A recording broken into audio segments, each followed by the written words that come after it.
Je pense que vous allez très bien.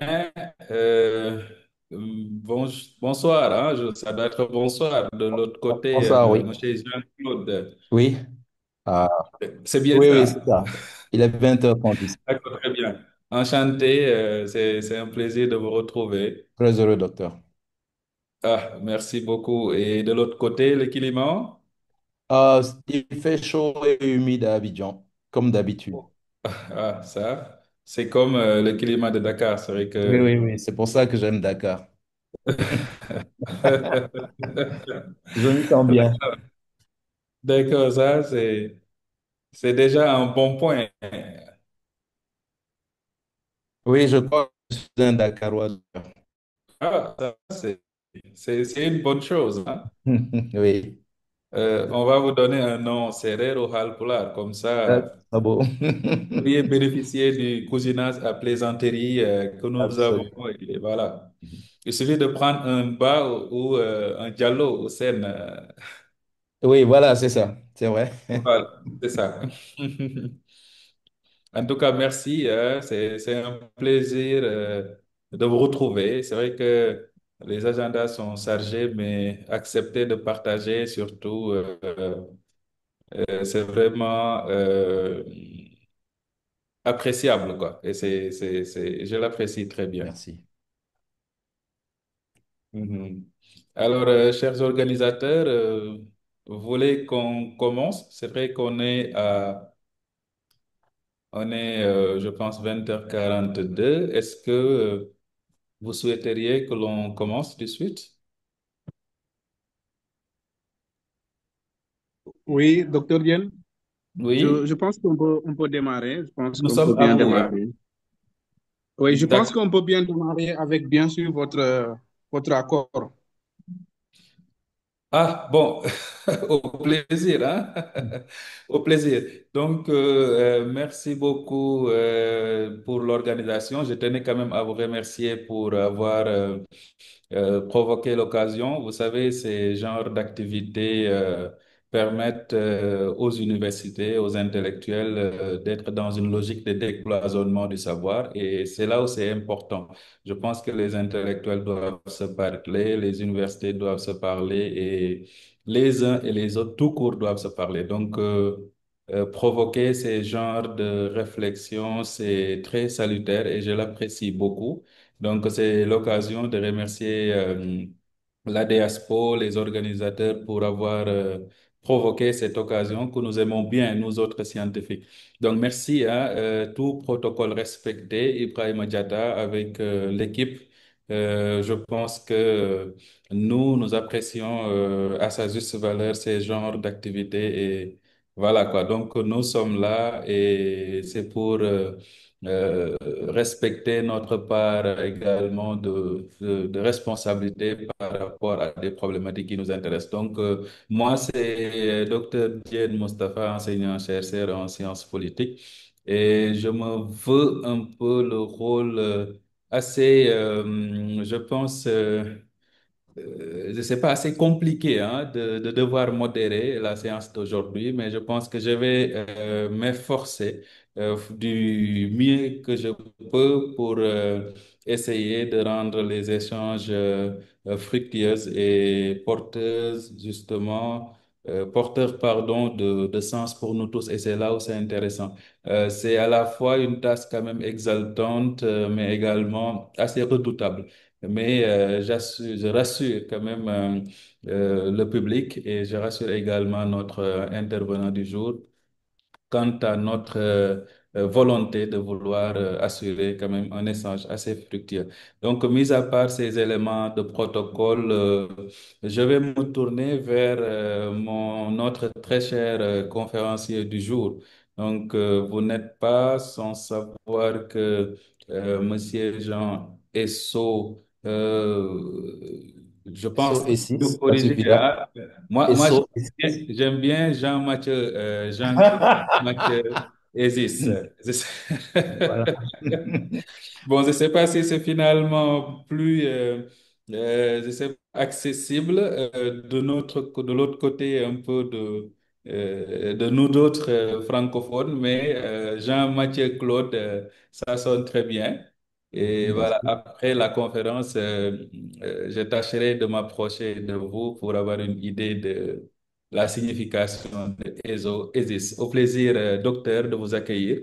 Merci de Merci. avoir fait l'amitié d'accepter cette conférence. Je le disais tantôt, c'est pas chose aisée, mais quand même, merci d'avoir voulu bien être là. Alors, avant de Merci. vous remettre la parole, docteur, je rappelle que docteur ou professeur va entretenir avec nous. Bon, il va nous présenter une réflexion, on va le dire comme ça, autour des élections présidentielles en Côte d'Ivoire. Donc, c'est le thème d'aujourd'hui, enjeux et de légitimité, transparence et inclusivité. Donc, inclusivité, ça j'y arrive. Donc, c'est ça notre thème du jour. Avant de remettre la parole à notre très cher conférencier, je m'avais justement m'acquitté d'une tâche quelque peu académique, mais également d'usage, qui est de présenter notre conférencier du jour. Donc, chers participants, nous sommes je pense, nombreux dans la salle, mais je dois avouer une chose, hein, docteur, j'avais du mal à avoir une démarche pour présenter le profil qui se cache derrière le beau visage que vous voyez, hein, cher charmant public. Donc, je dois avouer ça, mais je pense l'instinct de l'enseignant m'est arrivé et finalement, je me suis évertué à trouver un plan. Heureusement que c'est un plan que j'ai trouvé en 5 mots pour définir notre très cher conférencier.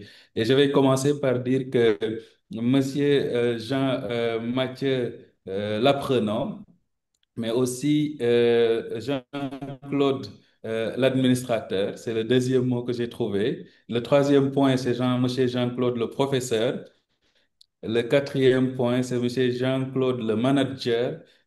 Le cinquième est un peu lié, parce que c'est 2 points que j'ai résumés. C'est Monsieur Jean-Claude, le chercheur, mais également le consultant. Donc, je ne sais pas si ces mots-là vous définissent, mais quand je le dis charmant public, c'est parce que M. Jean-Claude a fait de brillantes études, notamment en droit, où il a eu un master, une maîtrise, à l'époque c'était ça, en sciences juridiques, option carrière publique internationale. Monsieur Jean-Claude également a réussi quand même la redoutable tâche d'une thèse de doctorat qui porte, bon, je ne suis pas un bon anglophone, hein, je vous avertis chez Jean-Claude, State Preference in Multilateral Nuclear Non-Proliferation Policy Making, j'y arrive, an empirical analysis of the 1995 NPT Review in Extension Conference. Donc, si je traduis bien, bon, je pense que je suis un très mauvais anglophone. Ça porte sur les préférences des États dans l'élaboration des politiques multilatérales de non-prolifération nucléaire. Et ce qui est important dans tout ça, c'est que c'est une analyse empirique de la conférence d'examen de prorogation du TNP de 1995. Donc, docteur, j'y arrive.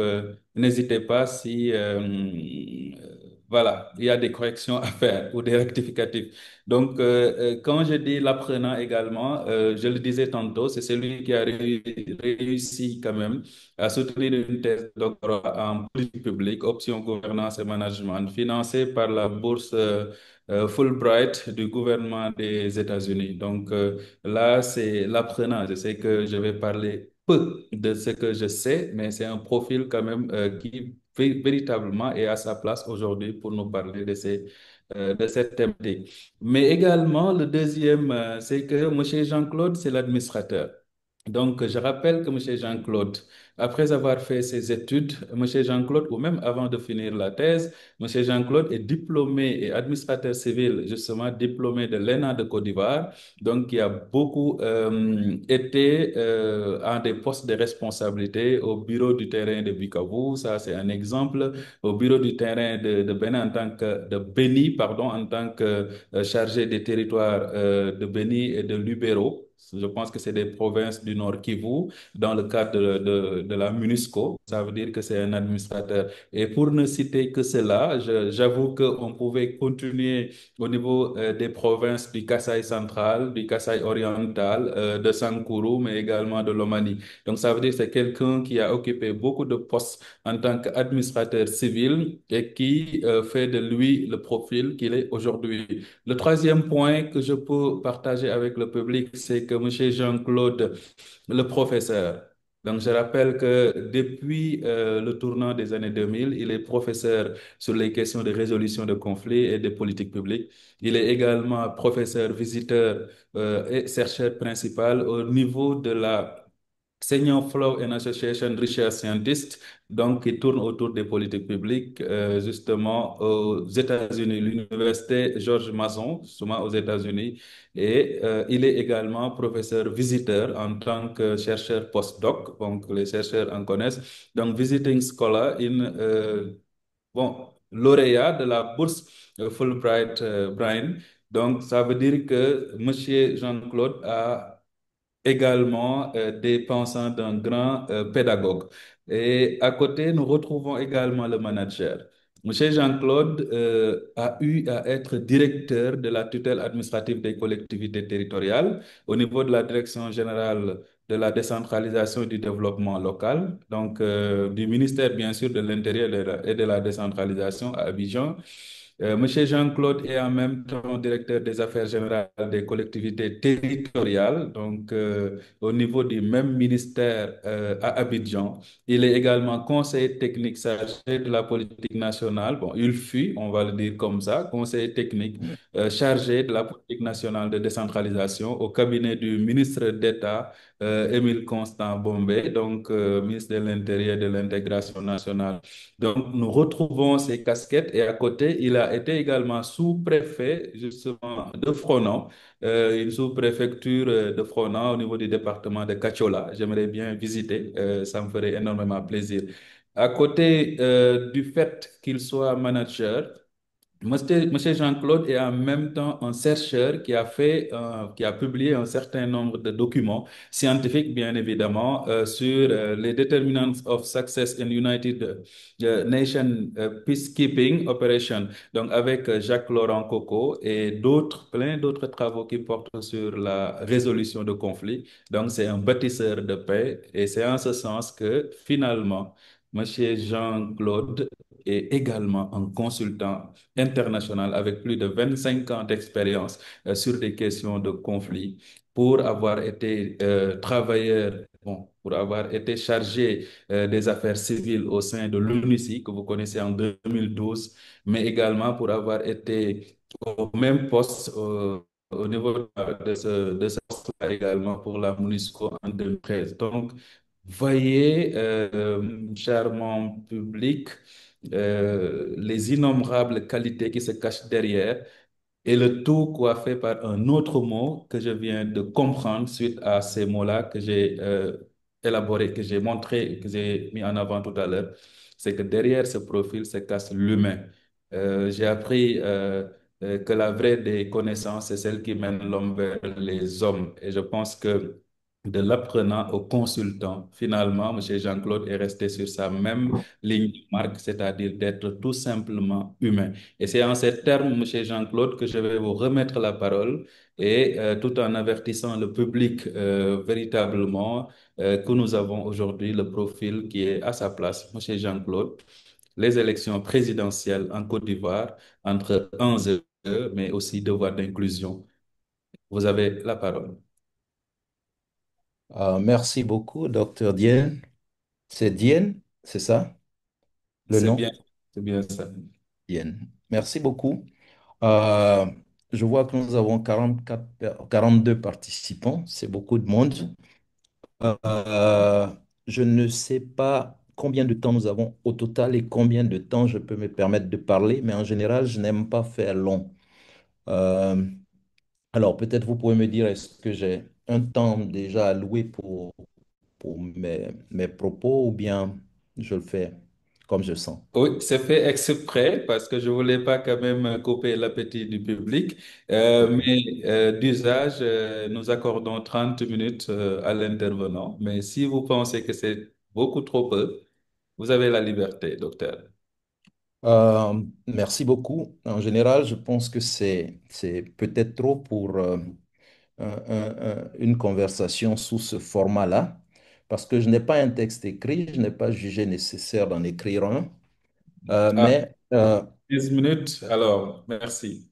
oui, je vais 15. essayer de faire très vite. J'ai 3 points. Je vais limiter mes observations à 3 points essentiels. Hmm. Premièrement, euh, les élections présidentielles en Côte d'Ivoire n'ont jamais été ni inclusives, ni transparentes, ni donc, conséquemment, légitimes si on suppose que la légitimité d'une élection présidentielle découle des deux premiers qualificatifs.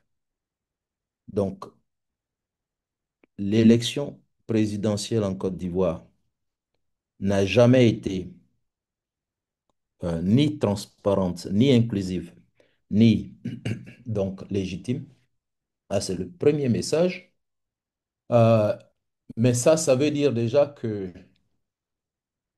il ne faut pas espérer que celle de 2025 va être autrement.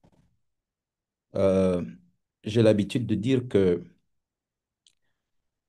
il y a au moins deux façons de regarder l'avenir. Le charlatan regarde l'avenir dans l'avenir et se projette dans l'avenir pour voir ce qui va vous arriver. Mais comme les physiciens peuvent vous l'expliquer, l'avenir n'existe pas. On est dans le présent continu. Donc, celui qui vous parle de ce qui va arriver en allant regarder dans le futur ce qui va arriver, c'est un charlatan. Le savant, le scientifique, il regarde l'avenir en scrutant le passé. Il décortique le passé pour comprendre ce qui va arriver. En effet, toute la science, que certains disent malheureusement occidentale, elle n'est pas occidentale, elle est universelle. Toute la science est fondée sur l'idée que les mêmes causes créent les mêmes effets. Et donc, si dans le passé, une conjonction particulière d'événements a fait que un événement s'est produit plusieurs fois dans une majorité des cas, et comme ici, nous avons affaire véritablement à la totalité des cas, il serait insensé d'espérer que ça change tant que la configuration, la conjonction d'éléments qui a entraîné donc ces différents événements n'est pas fondamentalement différent, différente. C'est pour ça qu'on attribue à Albert Einstein l'idée que un insensé, c'est celui qui fait la même chose en espérant obtenir un résultat différent à chaque fois. Donc, mon premier message pour vous, c'est que l'élection présidentielle en Côte d'Ivoire n'a jamais été inclusive, elle n'a jamais été transparente et donc elle n'a jamais été légitime au sens qu'on pense quand on lit ces deux premières notions. Et donc il serait fou, il serait insensé de penser que celle-ci va faire exception à la règle et que même au-delà de 2025, soudain, on va se retrouver comme par chance, comme par hasard, dans une situation où l'élection présidentielle prendrait ses attributs qu'elle n'a pas. Premier message. Le deuxième message, c'est qu'il y a une raison pour laquelle, il y a plusieurs raisons que je vais résumer dans l'idée que l'État de Côte d'Ivoire, par sa nature, par sa genèse, par son orientation par sa structure, par les ambitions qui ont fait qu'on l'a mise en place, ne peut pas permettre une élection inclusive, une élection présidentielle inclusive, transparente et donc légitime au sens démocratique du terme. Donc, pendant que tout le monde met l'accent sur les comportements, les qualités des acteurs, Gbagbo, Ouattara, Gueye, la science nous dit, la science, le regard du politiste nous montre que ce ne sont pas les individus qui sont à la source de ce problème, c'est les institutions, c'est la culture, culture politique, culture sociale des peuples qui composent ce pays. C'est ceux-là qui font que il est impossible d'obtenir une élection qui ait le caractère démocratique. Alors, sur ce point, je peux vous dire une chose. Je peux partager une chose. En 2010, on était dans l'année électorale, à peu près autour de cette période, en juillet 2010. J'étais chargé d'un cours, j'étais professeur vacataire à l'Université internationale de Grand Bassam, qui est une venture entre l'Université Georgia State et l'État de Côte d'Ivoire, et qui offre donc des diplômes américains pour les enfants, les gens qui peuvent payer le prix très élevé de ces diplômes. Et j'avais un cours donc de sciences politiques avec des étudiants en deuxième et troisième année et j'avais donné le sujet suivant, 2010. Dites-moi pourquoi l'élection présidentielle de la même année au Sénégal va finir par l'alternance démocratique et l'élection présidentielle en Côte d'Ivoire va finir dans la guerre. C'était mon sujet de fin de cours pour mes étudiants. Deux prophéties qui se sont réalisées à la lettre. L'explication que j'attendais de mes étudiants, c'était la variable culture, culture sociale, culture nationale. Au Sénégal, je reste à convaincre qu'on peut corrompre le président de la commission électorale. En Côte d'Ivoire, je mets ma main au feu que le président de la commission électorale peut être corrompu. Donc ça, c'est le deuxième message, j'y reviendrai. Mais la deuxième chose que je veux partager par rapport à ça, la nature, enfin les éléments qui permettent, comme je le fais, que ça n'a jamais été le cas et que ça ne sera pas. Je veux citer un article que j'ai écrit en 2012 intitulé Constitution démocratique et réconciliation nationale, qui a été publié, je l'ai écrit en septembre 2011, il a été publié en 2012, mai, et il a été republié en décembre 2020 parce que celui qui a publié, le responsable de la revue ivoirienne de gouvernance et d'études stratégiques, quand il a lu mon article, il a dit, mais c'est prophétique. C'est-à-dire qu'en 2012, vous disiez ce qui s'est passé en 2020. Et il a republié l'article. Alors, que disait cet article? C'est que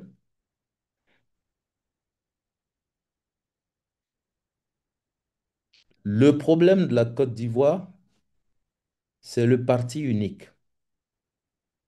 Dans les situations de parti unique, les politologues s'accordent dans leur majorité pour dire que si on a une situation de parti unique, la seule manière d'obtenir l'alternance au pouvoir, c'est la violence. Et la violence étant l'antithèse de l'alternance démocratique, on pourra conclure, et c'est la conclusion que mon article de 2012 faisait, qu'on ne pourra pas trouver un autre moyen d'obtenir l'alternance politique que la violence tant que on n'a pas fait le diagnostic du mal à la racine et qu'on n'a pas trouvé la solution à ça. Mon diagnostic, présenté dans cet article, donc,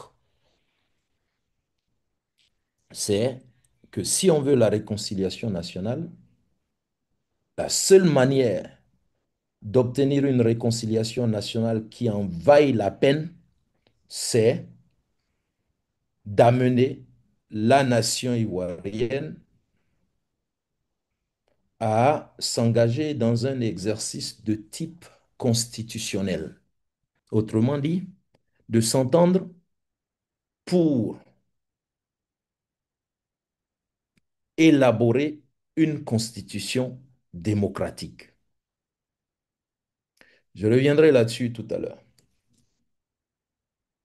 Donc, le troisième message que je veux vous laisser, c'est que tant que cet exercice n'est pas fait, on ne peut pas, il serait insensé d'espérer qu'il y aurait en Côte d'Ivoire des élections présidentielles euh, euh, qui sont démocratiques. Alors, pour, après avoir fait donc ce, ce résumé des messages que je vais vous donner, je pense, puisqu'il y a un certain nombre d'entre vous qui ne sont pas de la Côte d'Ivoire, qui n'ont pas forcément fait l'expérience de ces choses, qui n'ont peut-être pas cette information, j'aimerais faire un rappel rapide des élections présidentielles en Côte d'Ivoire. La Côte d'Ivoire, ancienne colonie française, accède au statut d'État en tant que État de Côte d'Ivoire, pas encore indépendant, mais membre de l'Union de la communauté française. Ça, c'est en 1959. En 1960, dans la mouvance des indépendances africaines, l'État est déclaré indépendant. Le 27 novembre 1960, la première élection présidentielle est organisée et le premier président élu, c'est Félix Houphouët-Boigny. Alors, de 1960 jusqu'à 1990, la Côte d'Ivoire est dirigée par un parti unique et donc toutes les élections présidentielles qui sont organisées devaient obligatoirement avoir un candidat de ce parti-là. Les candidats d'autres partis n'étaient pas autorisés. Parlons d'inclusivité. Donc, si on n'était pas candidat du PDCI, on ne pouvait pas candidater pour l'élection présidentielle. Et comme le PDCI est un parti politique, mon professeur de droit, l'éminent feu Francis Vaudier disait, il faut toujours faire en sorte que la partie reste, que le parti reste la partie. Un parti, c'est un groupe, c'est un clan, c'est une cohorte, c'est un ensemble plus ou moins homogène. Et donc, ça a tendance à présenter un candidat unique, là où l'esprit de la démocratie exigerait qu'il y ait plusieurs candidats. Donc, parti unique de 1960 à 1990, 30 ans, et ça veut dire quoi? À raison d'une élection tous les 5 ans, ça fait 6 élections. Non inclusives, vraiment le summum de la non-inclusivité. Et ces élections avaient des corps fleuves. C'était toujours autour de 99% que le président était élu. Et ça nous a emmené jusqu'en 2000. Pardon, en 1990. En 1990, pour la première fois, l'élection est ouverte à d'autres partis et le candidat du FPI, parti qui avait été créé dans la clandestinité 8 ans plus tôt, se présente face à Houphouët-Boigny. Officiellement, le score est de 82% pour Houphouët-Boigny, 18% pour Laurent Gbagbo. Et si je pouvais dire tout ce que je sais, je vous dirais que je sais comment ces scores ont été fabriqués. Euh, L'élection qui suit, 90, c'est celle de 95. Houphouët-Boigny est mort depuis 93, donc maintenant tout devient possible. Il y aura deux candidats.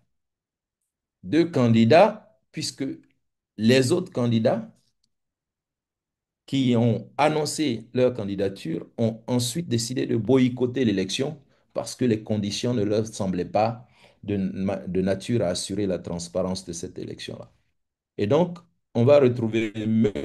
Henri Konan Bédié, ex-dauphin constitutionnel de Félix Houphouët-Boigny, président depuis le décès de celui-ci, par ce que j'ai appelé un coup d'État, parce qu'il arrive à la RTI avec un groupe de gendarmes, il pousse le présentateur vedette, le grand reporter qui était en train de donner les informations ce jour-là au journal de 20 heures, il le pousse sur le côté et il annonce que le président Houphouët-Boigny est décédé depuis le 7 décembre et que lui maintenant est le président du pays.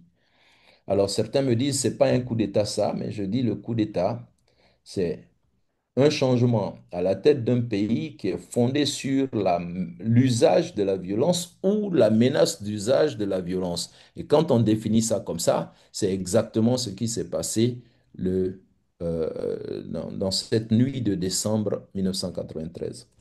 Donc, il se présente en tant que président en exercice, ayant succédé à Houphouët par le fait d'être le dauphin constitutionnel en tant que président de l'Assemblée nationale. Et il a face à lui un autre candidat, M. Francis Vaudier, fondateur du PIT, qui est le seul candidat qui n'a pas voulu boycotter l'élection comme les autres l'ont fait. Cette élection va entraîner donc la gestion du pays de 1995 à, à 1999. Ça va se terminer avec un coup d'État militaire. Euh, cette fois-ci, c'était Alors, il n'y a pas eu violence, c'est ce qui est intéressant. Il n'y a pas eu de violence directement liée au coup d'État, mais il y a eu une masse claire de violence puisque les militaires avaient pris le contrôle de la ville. Donc, 95, euh, on arrive à 99 avec le coup d'État. Et après le coup d'État, ce qui va se passer, c'est que le chef de la junte décrète une transition qui devait durer moins d'un an, je crois. Il n'a pas été aussi courageux que nos frères de l'AES. Transition de moins d'un an et il organise une élection un peu moins d'un an après. Et à cette élection, il invalide la candidature de tous les poids lourds des autres partis. Après une offre publique d'achat ratée sur le PDCI, il retient quatre candidats en dehors de lui, dont Laurent Gbagbo, qui va finir par remporter l'élection, enfin par être déclaré vainqueur de l'élection, après un troisième coup d'État. C'est-à-dire que M. Bédier prend le pouvoir par coup d'État. Selon moi, M. Gueye prend le pouvoir par coup d'État. Et donc, en 2000, nous avons le troisième coup d'État de l'histoire de la Côte d'Ivoire, même si tout le monde croit que ce n'est pas un coup d'État. Pourquoi est-ce que c'est un coup d'État? C'est un coup d'État parce que le 24 octobre, le général chef de la junte convoque le président du conseil de la commission électorale indépendante à sa résidence ou à son lieu de fonction. On va le chercher manu militari. La télévision ivoirienne retransmet les images de ces militaires qui essayent d'enlever le monsieur et des civils dans la salle qui s'opposent à cet enlèvement. Donc ça, c'est le jour où on doit prononcer les résultats. On assiste à cette scène et puis ensuite, on voit une réunion convoquée d'urgence où un cadre du ministère de l'Intérieur qui exerçait les fonctions de directeur général de l'administration du territoire, qui est le poste auquel revenait le fait d'annoncer le résultat des élections présidentielles et des autres élections avant l'entrée dans le multipartisme, avant 1900, non, même avant 1995. Et ce cadre-là vient annoncer qu'il y a eu des fraudes, que les autres candidats ont fraudé, en particulier Laurent Gbagbo, et que si on enlève les votes de Laurent Gbagbo, qu'on considère frauduleux, c'est le général qui gagne. Donc, le général est proclamé vainqueur. Dans la nuit du 24 au 25 octobre, des éléments en armes, dont le gros contingent vient de la base de gendarmerie, corps d'élite de la gendarmerie de Agban, va attaquer le camp militaire d'Akwedo, où se trouvent l'ensemble des éléments de Gay, mettent en déroute les éléments de Gay. Donc le lendemain, Gay prend un avion, un hélicoptère, il fuit vers Tokuzu. Et dans cette mouvance, M. Laurent Gbagbo, qui avait demandé la veille, le 20 octobre, que le peuple descende dans la rue pour, dit-il, mettre fin à cette forfaiture, est transporté par des éléments armés de la gendarmerie vers un endroit d'où on le proclame élu. Donc, ça, c'est le troisième coup d'État de l'histoire de la Côte d'Ivoire, même si le consensus parmi les gens qui regardent, c'est que ce sont des successions normales. D'ailleurs, je souligne que ces événements ont donné lieu au charnier de Yopougon, où je crois qu'on a compté pas moins de, pas moins de 300 morts, personnes enterrées dans des fosses communes, dans un charnier. Donc, c'est comme ça que Gbagbo est élu. 2 ans plus tard, il y a une rébellion qui frappe le pays et qui met un défi à son gouvernement. Et pendant 5 ans, ça va être très difficile. La situation sera très confuse, mais à partir de mars 2007, ça se normalise. Et donc, en 2010, il est possible d'organiser une autre élection auxquelles vont se présenter euh, plusieurs candidats. J'en vois, je ne vais pas entrer dans les détails, j'en vois une dizaine, mais il y aura seulement 4 candidats qui seront retenus. Et lorsque l'élection est finie, on se trouve dans une situation assez inédite dans laquelle, après le premier tour, 2 candidats vont au deuxième tour, Alassane Ouattara et Laurent Gbagbo. Et quand le deuxième tour est fini, la commission électorale annonce que M. Alassane Ouattara a gagné avec 54%, 54,10%, pour être immédiatement contredite par le Conseil constitutionnel qui dit que c'est M. Gbagbo qui a gagné avec 51,45%. Et donc, s'ensuivra une longue période, 5 mois de guerre post-électorale, qui vont permettre donc l'accession au pouvoir de M. Ouattara dans la violence. Euh, alors, ça nous amène ensuite à 2015. Et en 2015, euh, comment est-ce que ça se passe? En 2015, il y a un certain nombre de candidats qui se présentent, mais il y en a, on retiendra 4 candidats. Pardon, je me perds un peu dans mes notes là. Euh, 2015,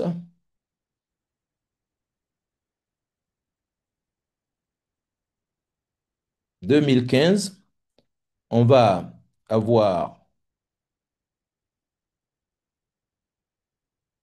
plusieurs candidats, mais on retiendra que euh,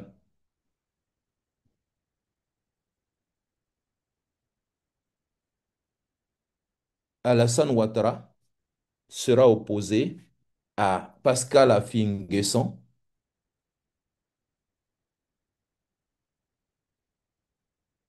et il va gagner l'élection à une majorité confortable. Il va gagner avec 51%, 51,6% contre 28% pour le candidat qui vient immédiatement après lui. Donc, ça nous amène à l'élection de 2020.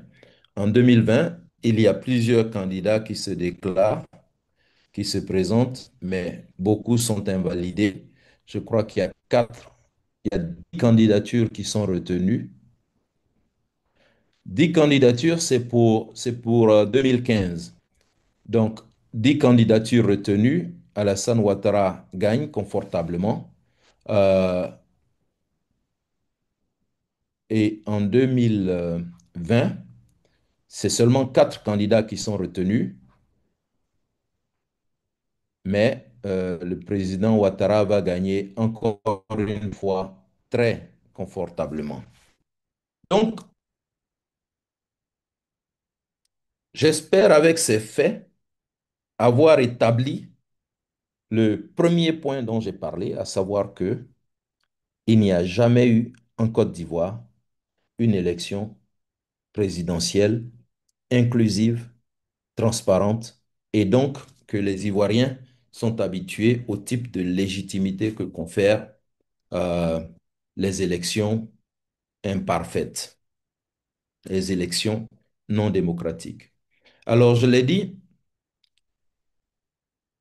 si ça doit changer, mon deuxième point, il faut que change la, le, la nature de l'État dont nous avons hérité, parce que c'est l'État dont nous avons hérité qui fait que nous subissons ce genre de choses. Donc, il y a deux choses que je veux expliquer ici. C'est que vous pourrez me dire, mais quelle est donc la nature de cet État dont vous avez hérité? L'État qui est né de la colonisation française est un État royaliste, absolutiste. Ce n'est pas un État démocratique. Ça ne pouvait pas être un État démocratique. Quand vous retournez en 1959, la Constitution est donnée aux Ivoiriens par les Français. En 1960, c'est le corps législatif en place qui décide de se transformer en assemblée constituante, modifie rapidement la constitution et la proclame. Ça veut dire que le peuple de Côte d'Ivoire n'a jamais eu l'occasion de s'asseoir pour discuter de ce que c'est que la Côte d'Ivoire, du type de communauté nationale qu'ils veulent construire, de la manière dont on doit gérer de manière préventive les crises politiques. C'est ça une constitution. Une constitution, c'est un instrument de résolution préventive des conflits qui naissent de la conquête et de l'exercice du pouvoir politique. On n'a pas fait ça pour la Côte d'Ivoire. On a eu l'occasion de faire ça 30 ans après 1960. Gay a trouvé l'occasion de bâcler ça et on s'est retrouvé. Alors, si vous regardez bien, vous allez constater que plus on refuse d'aller faire cet exercice constitutionnel, plus on fait face à des situations de violence plus graves. Donc, euh, euh, coup d'État sans trop d'effusion de sang en 1990, rébellion, ah, petite guerre en 2000, coup d'État en 99, petite guerre 10 mois plus tard, euh, rébellion 2 ans après et guerre post-électorale 8 ans après ça. Et donc, c'est ça qui fonde ma thèse, que le problème, c'est le type d'État. Le problème, c'est que dans cet État-là, qui est absolutiste, celui qui est président en place n'a aucun intérêt à quitter le pouvoir. Il a tellement de pouvoir qu'il ne peut pas être lui-même. Pour reprendre les termes de Lord Acton, le pouvoir corrompt. La corruption du pouvoir, c'est quelque chose que vous et moi avons du mal à comprendre. Mais c'est quelque chose qui est total, totalitaire dans sa manière de faire. Et donc, quand vous avez autant de pouvoir que le chef de l'État ivoirien, il est impossible, il est illusoire pour les gens de penser que pour une raison ou une autre, vous allez quitter ce pouvoir-là. Et donc, la seule manière, c'est là que je finis, la seule manière d'espérer avoir des élections présidentielles transparentes, inclusives et donc légitimes, c'est de commencer par fonder le pays, par aller aux fondations, réparer ce problème des différentes constitutions, pour créer un type d'État dans lequel, un État véritablement démocratique, dans lequel les gouvernants contrôlent les gouvernés. C'est ça la force fondamentale de la démocratie. Alors quand on parle de démocratie, euh, pour vous, étudiants de sciences politiques, il faut faire très attention parce que certains de vos professeurs disent n'importe quoi. La démocratie, ce n'est pas le pouvoir du peuple par le peuple pour le peuple. Ça a été rejeté par les gens intelligents qui ont fait l'expérience démocratique. Si vous lisez les discours des fédéralistes, James Madison, Thomas Jefferson, Alexander Hamilton, ils disent non, non, non, la démocratie telle que définie comme ça, elle finit mal parce que le peuple est trop violent, trop brut, trop, trop passionné pour pouvoir se diriger lui-même. Il ne s'agit donc pas de créer une démocratie directe. Il s'agit de créer une démocratie représentative par laquelle, je cite les mots de James Hamilton, de James Madison, ceux d'entre nous qui ont un minimum de vertu peuvent être élus pour représenter les autres. Autrement dit, quand vous faites l'étude des systèmes politiques, ne distinguez pas entre les systèmes démocratiques et les systèmes non démocratiques au sens euh, de, de la démocratie directe. Il faut seulement vérifier si l'État que vous avez en face de vous obéit à l'un des trois types d'États que je vous donne, c'est que un État peut être autocratique, de type monarchique, c'est-à-dire c'est le pouvoir d'un seul monarchos.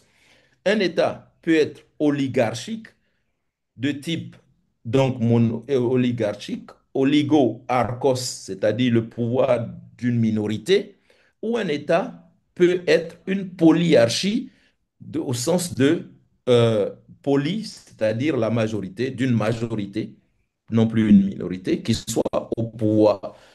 Et la quatrième catégorie qu'on peut ajouter à ça, ce serait l'État anarchique, qui est souvent mal compris comme signifiant qu'il n'y a pas de pouvoir, alors que ça signifie seulement qu'il n'y a pas une classe d'hommes politiques qui, eux, ont qui ont le monopole ou la vocation de diriger.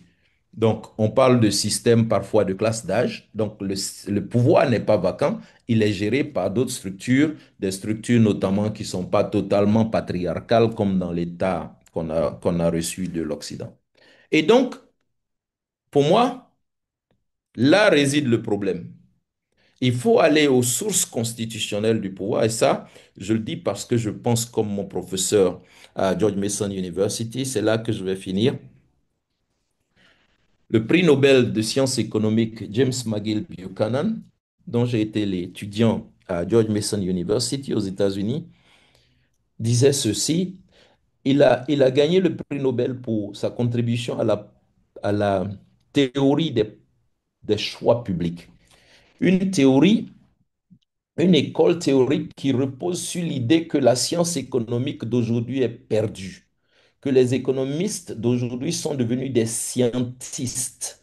Les économistes d'aujourd'hui ont oublié que l'économie dans son design, au moment de sa création, de son invention, s'appelait la philosophie morale.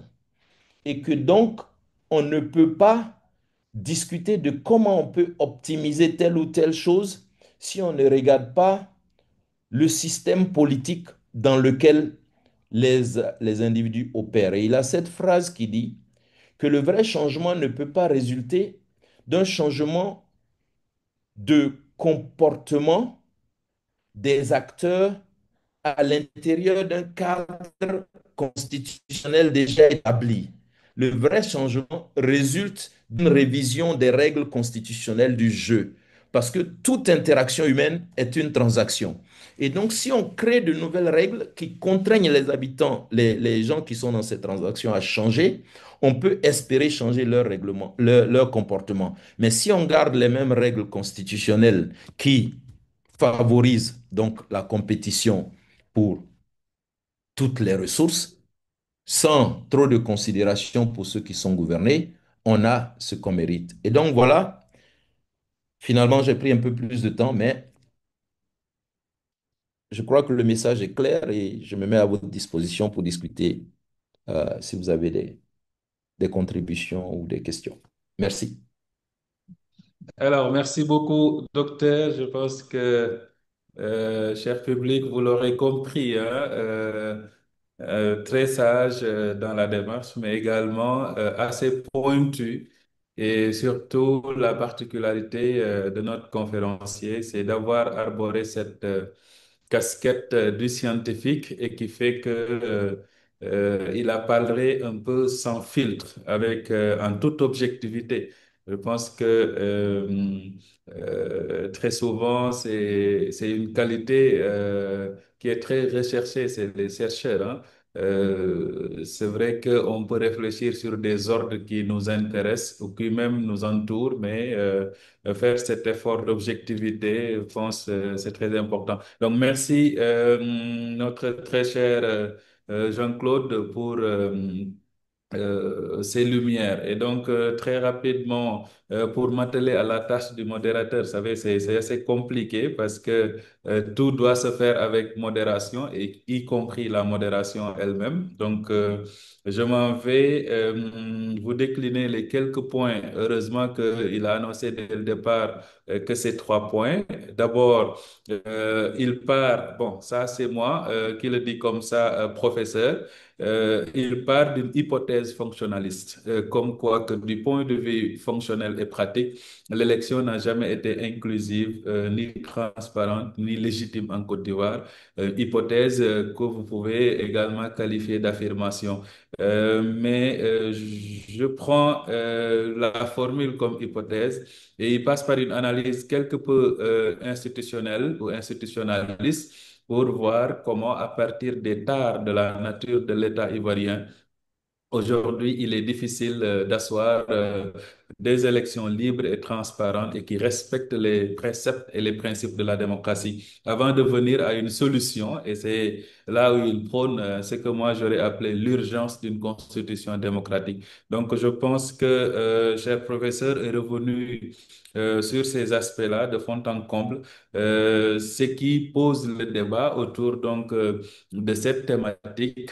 Pourquoi ça a toujours été comme ça? Qu'est-ce qui fait qu'aujourd'hui, à l'heure où on parle, on est à quelques mois des élections, donc en octobre prochain, le scrutin ivoirien navigue, ça c'est moi, docteur, ce n'est plus vous, entre deux choses. C'est les règles du jeu contestées et tentatives d'exclusion. Donc, je vois que c'est les deux mamelles qui gouvernent aujourd'hui le système ou le jeu politique en Côte d'Ivoire. Et qu'est-ce qui fait cela? Je pense que c'est un beau plat et un bon plat justement au menu, chers participants.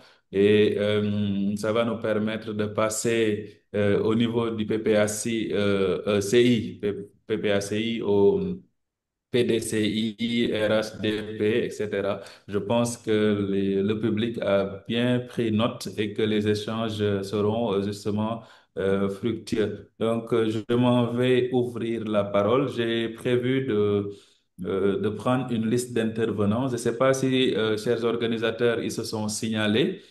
parce que le débat est quand même lancé avec beaucoup de doses de scientificité. Et non, peut-être mettre votre nom. Je vois une phénix haute. Ce serait bien de commenter par vos noms et ça me permettra de vous interpeller sans problème. Donc, les organisateurs, est-ce que vous aviez une liste déjà préétablie? Si ce n'est pas le cas, je peux prendre au niveau du chat, si vous me permettez, oui. Oui, bon, il y avait pas, on n'avait pas de liste, mais donc ceux qui veulent prendre la parole vont se signaler, je pense. Excellent. Donc là, ça marche. J'ai donc Nyangoran Prince. Si vous pouvez activer votre micro, vous avez la parole. Monsieur Prince, vous nous entendez?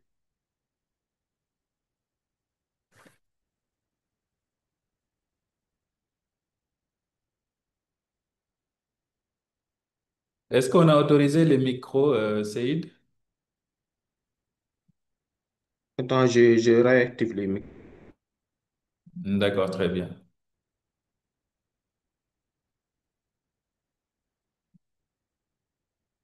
C'est bon, normalement, c'est bon. Voilà. Donc, Monsieur Prince, vous avez la parole et ensuite Sterna. Je pense que c'est ce que je vois, Sterna.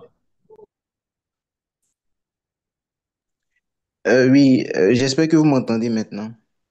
Voilà, très bien, Monsieur Prince. On vous entend très bien. À vous. Merci beaucoup, docteur Dienne. Et bien avant de prendre la parole, je suis Nyangoran Prince, étudiant en sciences politiques à l'Institut universitaire d'Abidjan, par ailleurs coordonnateur de la l'ASIASPO au niveau de la Côte d'Ivoire. Euh, je tenais d'abord et avant tout à remercier le docteur Esso Essis pour sa prestation, pour sa présentation. Éloquence, pertinence était au rendez-vous. Euh, J'aimerais avec lui aborder la question de la culture politique qu'il avait évoquée comme étant un élément central si l'on voudrait construire un État démocratique où des élections pourraient être inclusives, légitimes et transparentes. Et à ce niveau-là, si on jette un regard rétrospectif au niveau de notre pays qui est la Côte d'Ivoire, on se rend compte que au niveau de la vague d'indépendance de 1990, lorsque la Côte d'Ivoire entrait dans le multipartisme, euh, la Côte d'Ivoire n'avait même pas un taux d'alphabétisation de plus de 50%. Alors que pour parler de démocratie, il faut d'abord savoir de quoi on parle. Dans la Grèce antique, la première critique que les Thébains faisaient à Athènes, c'était de dire que vous donnez le pouvoir à des gens qui ne savent même pas de quoi ils parlent. Donc, il faudrait qu'il y ait un enseignement sur ce qu'est la démocratie au niveau des populations avant de parler de démocratie aussi au niveau de l'État. Donc, j'aimerais avoir la conception de la culture politique du docteur et qu'est-ce qu'il pense de cela. Docteur, Oui, je peux y voilà. aller? Oui, bien sûr. OK. L'inférence que je lis dans les propos de Nyangoran, c'est que la culture politique est liée plus ou moins directement au niveau d'instruction. Et ça, c'est une hypothèse que je rejette. Je ne pense pas que, je n'ai pas vérifié, mais je ne pense pas que le Sénégal, que je prends comme un exemple, euh, je ne pense pas que le taux de scolarisation ou d'alphabétisation des gens au Sénégal est supérieur. Je, je ne sais pas, je n'ai pas vérifié, mais je suppose que nous sommes plus ou moins euh, proches, étant tous des pays africains d'Afrique subsaharienne. Ça me permet de répondre à la question de la manière suivante. Pour avoir, pour bâtir une société démocratique, il faut des gens qui se pensent comme des individus d'abord. et parce qu'ils sont des individus, parce qu'ils s'identifient comme tels, comme des citoyens. Et c'est sur ce plan-là qu'on peut distinguer le Sénégal, que je connais parfaitement, hein, mais sur la base de bon, lectures qui remontent à longtemps ou de conversations. D'abord, en Côte d'Ivoire, il y a deux types de peuples. Il y a des peuples du Nord et de l'Est qui ont fait l'expérience de l'État patriarcal sous des rois ou des empereurs locaux avant l'arrivée des colons. Et c'est la même chose, à ma connaissance, au Sénégal. C'est-à-dire qu'il y avait des sociétés déjà constituées en État, déjà gérées selon un certain nombre de principes constitutionnels, juridiques, réglementaires. Chacun connaissait sa place, mais voilà, ça fonctionnait avant l'arrivée des Blancs. Mais en Côte d'Ivoire, il y a des peuples qui n'ont pas fait l'expérience de ça, qui vivaient dans la forêt, qui s'administraient autour de classes d'âge, de clans, de matriclans, de patriclans, etc., etc., qui font partie de la communauté politique ivoirienne. Euh, j'ai l'habitude de dire que la Côte d'Ivoire, c'est le pays des quatre tiers. Il y a quatre tiers en Côte d'Ivoire sur le plan de l'analyse politique, de la constitution politique du pays. Il y a trois grandes régions, le nord, l'est et l'ouest. Le quatrième tiers, c'est une absurdité, mais j'aime bien cette expression parce que ça choque. Le quatrième tiers, c'est les 25% d'Ivoiriens, d'Africains non ivoiriens qui vivent ici et qui peuvent déterminer qui gagne une élection présidentielle. Ouais. Alors, d'ailleurs, ça commence avec l'élection à la constituante de Félix Houphouët-Boigny pour représenter la Côte d'Ivoire. C'est pas c'est les gens de l'Est qui ont voté pour lui. C'est pas les gens de l'Ouest qui ont voté pour lui. Ce sont les gens du Nord. C'est l'alliance qu'il a fait avec Ouezin Koulibaly, qu'il a continué avec le roi des Mossi, le Mronaba, pour que les gens du nord de la Côte d'Ivoire, de la colonie de Côte d'Ivoire, plus les 80% de la colonie du Burkina, de Haute-Volta, qui étaient intégrés à cette colonie. C'est là qu'il a eu les voix. Il y avait 24 000 électeurs là-bas. Je cite les chiffres de Frédéric Gramel, biographe de Félix Houphouët-Boigny. Il y avait 24 000 électeurs là-bas, dans la partie nord, y compris la partie voltaïque, contre 12 000 candidats ici dans la partie sud, sud et centre. Et donc, c'est ça. Et c'est là que Houphouët-Boigny a trouvé son bétail politique. Et c'est là-bas qu'il se faisait réélire dans le quatrième tiers. Lui, qui avait une femme d'origine sénégalaise, avait le contact de plusieurs Sénégalais installés en Côte d'Ivoire à l'occasion du commerce de comptoir qui maîtrisaient certains trucs de commerce. Donc, c'était ses beaux-parents. Et voilà. Donc, l'origine de la popularité de Houphouët-Boigny, c'est la communauté africaine non ivoirienne. Alors, le plus grand secret de la Côte d'Ivoire, qu'on ne divulgue pas souvent, c'est que tous les 5 ans, de 1960 à 1990, tous les 5 ans, l'Assemblée nationale de Côte d'Ivoire prenait une loi spéciale d'habilitation pour autoriser les Africains non ivoiriens résidant en Côte d'Ivoire à voter pour l'élection présidentielle. Alors, parlons d'inclusivité. C'est un exemple extraordinaire d'inclusivité, mais pas au niveau des candidats. Et cette tradition d'inclusivité, peut-être que la Côte d'Ivoire gagnerait à la maintenir en ce qui concerne les Ivoiriens non, non, les Africains non ivoiriens qui vivent ici. On éviterait une polarisation politique inutile parce que ces gens, ils constituent 25% de la population du pays et ils sont ivoiriens, même s'ils ont dans leur âme, dans leur culture. Ils ont leur pays d'origine. Bon, bref, je ferme cette parenthèse. Mais vous voyez, c'est ça. Ça, ce sont des petits secrets que les gens ne réalisent pas quand ils tiennent des discours sur la situation politique au Côte d'Ivoire. L'autre élément de la culture politique, c'est que ce qui distingue le Sénégal de la Côte d'Ivoire, c'est que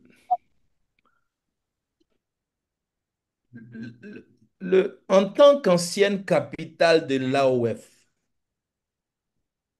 le Sénégal et les Sénégalais ont été exposés aux idéologies, aux idées, aux conceptions politiques des, des Français, du pouvoir politique français. Et donc, ce qu'on a aujourd'hui, c'est une société politique, une vieille société politique qui a su assimiler dans son comportement politique les règles du système démocratique français et les règles des systèmes existants, y compris des systèmes religieux. C'est un peuple qui arrive à créer une sorte de caractère démocratique endogènement cultivé. La Côte d'Ivoire, au contraire, c'est la vache à lait, c'est le nouveau riche. C'est-à-dire qu'au moment où la Côte d'Ivoire devient, bon, commence à compter, la Côte d'Ivoire commence à compter tout simplement parce que le premier président de la Côte d'Ivoire qui ne pouvait pas compétir intellectuellement avec les gens comme Senghor, ne voulait pas non plus être leur valet. Donc, ils ont milité pour que l'AOF éclate en état chose, on soit séparés, parce que ça leur permettait à tous d'avoir leur petit royaume. Donc ça entre dans la culture.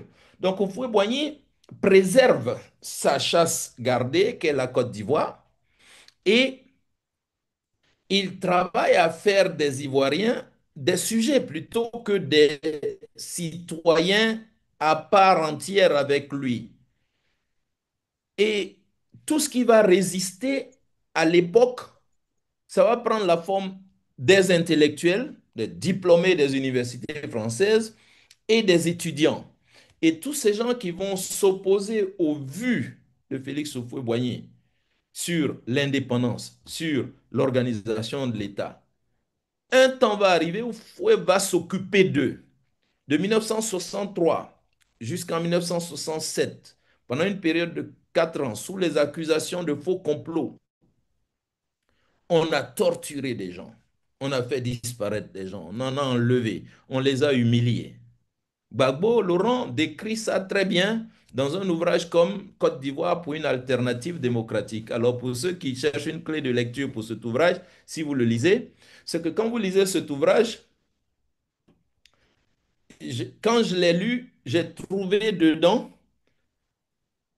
un emprunt capital de Laurent Gbagbo. Il emprunte sa méthode d'analyse de l'histoire de la Côte d'Ivoire à l'ouvrage de Karl Marx intitulé Le 18 Brumaire de Napoléon, de Louis Bonaparte. C'est-à-dire que dans cet ouvrage, euh, Karl Marx explique comment Bonaparte s'est débrouillé pour exploiter tout le système politique pour créer, pour restaurer l'Empire. Et Gbagbo utilise la même approche, le même modèle pour expliquer comment Houphouët-Boigny a utilisé, a managé le système politique ivoirien pour être le seul. Donc il y a 4 ans de terreur.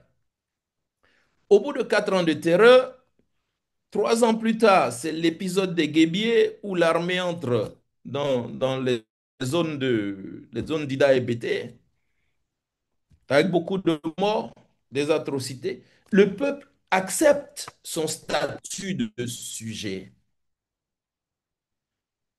Le peuple de Côte d'Ivoire, et en particulier les peuples de la partie sud-ouest, se résignent à l'idée du premier État qu'ils connaissent, c'est l'État oufouettiste, alors que les gens du Nord connaissent l'État de leurs anciens rois.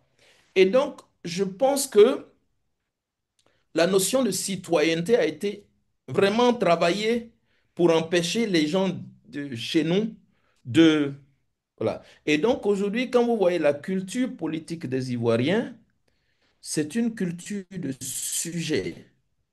Le seul débat qu'il y a est en 2004. J'étais à Washington, j'étais dans mes affaires de New York University. Quand j'avais fini à New York University, je suis parti à George Mason University pour mon postdoctoral aussi. Et j'ai parlé à une conférence organisée par l'Association des Ivoiriens résidant en chose. J'ai commencé en disant, qui d'entre vous veut la paix? Unanimité dans la salle.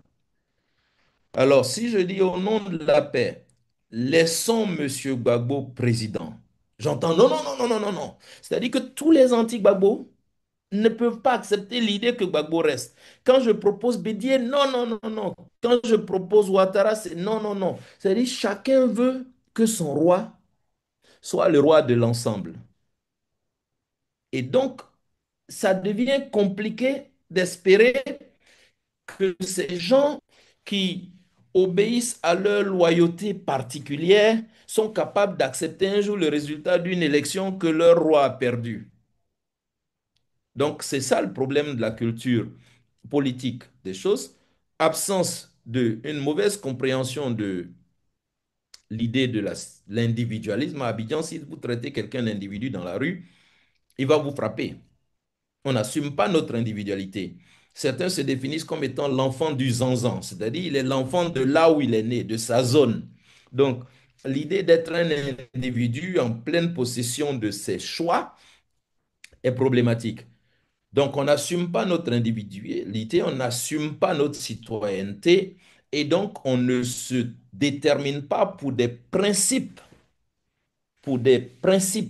tels que la liberté. On ne défendra pas la liberté de tout le monde. On va défendre la liberté de ceux qui nous sont proches politiquement ou ethniquement. Et c'est là que réside le problème de la culture politique en Côte d'Ivoire.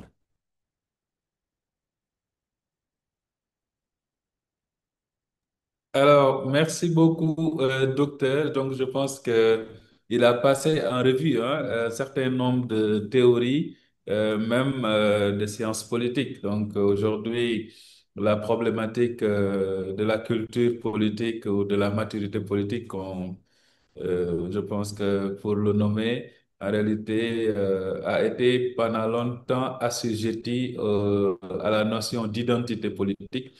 Et donc, on a vu aujourd'hui comment la question identitaire se présente, je pense, à travers les lumières du professeur en Côte d'Ivoire. Et ça fait qu'il y a quand même un certain nombre d'aspects à prendre en considération liés à la refondation de l'État, parce que si on comprend bien, il met en avant donc l'idée que l'État ivoirien, c'est un État oufetiste. Bon, si je comprends bien, justement, professeur.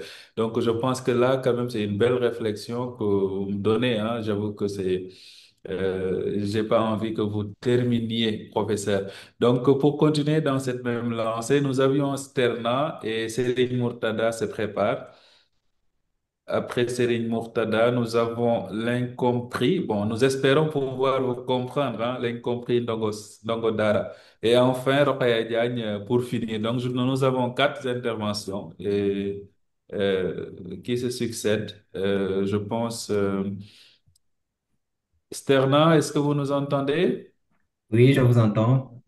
Voilà, très bien. À vous la parole. Bonsoir déjà, cher professeur. Euh, Bonsoir. je me prénomme Jason, je suis pas Sterna, c'est juste. Et Ah, je viens déjà remercier le docteur Jen qui m'a enseigné, qui m'a tenu à ISM. Et ah, Jason. bon, oui, je voudrais aussi au passage remercier l'orateur de ce soir, lui qui a conduit avec brio et avec, je pense, Mhm. succès ce panel qui nous permet Oui. d'échanger sur la Côte d'Ivoire. Alors, lorsqu'on parle de la Côte d'Ivoire, je voudrais, cher professeur, que l'on revienne un peu sur le rôle de l'armée. Euh, Mhm. il est question de voir, je pense, nous ne pouvons pas parler d'élections en Côte d'Ivoire sans pour autant évoquer le rôle de l'armée. Nous savons Mhm. que depuis 99, l'armée s'est érigée en tant qu'arbitre dans tout ce qui concerne la sphère politique ivoirienne. Et Mhm. donc, de ce fait, je voudrais savoir comment comment l'État en lui-même prévoit-il toute instrumentalisation politique des forces de défense et de sécurité. Et donc, pour embrayer un peu à ce que vous disiez, la culture politique au Sénégal, moi j'ai été au Sénégal, je pense que la force du système politique sénégalais, c'est aussi le fait qu'on a une armée apolitique. Mhm. Donc, je voudrais, comme je l'ai dit au passage, savoir comment l'État va-t-il se comporter? Est-ce que l'État Mhm. a prévu toute forme d'instrumentalisation de l'armée qui a toujours joué un grand rôle dans la vie politique ivoirienne? Si, si vous me permettez, je vais citer quelques noms: Kone Zakaria, Chérif Ousmane, euh, le, le Ibrahim, le commandant Ibé. Il y Mhm. a quelques noms comme ça qui reviennent et j'ai essayé d'analyser un peu le paysage politique ivoirien. Les acteurs politiques ont été décriés, mais à mon sens, je trouve que l'armée aussi a joué un grand rôle dans toute forme de dysfonctionnement institutionnel. Et je m'arrête là, je vais passer la parole au docteur. Merci encore. Merci. Alors, docteur, est-ce qu'on peut prendre toutes les questions pour vous permettre de répondre globalement? Oui, peut-être, oui, dans l'intérêt de... Voilà, c'est une question, c'est la question de Jason sur le rôle de l'armée. Je pense que là, c'est une pertinente question et le docteur va revenir là-dessus. Alors, est-ce que Serigne Mourtada est avec nous? Serigne, je pense qu'il n'est plus avec nous, Serigne Mourtada. Si il est dans la salle, Serigne. Sinon, l'incompris, est-ce que vous nous entendez?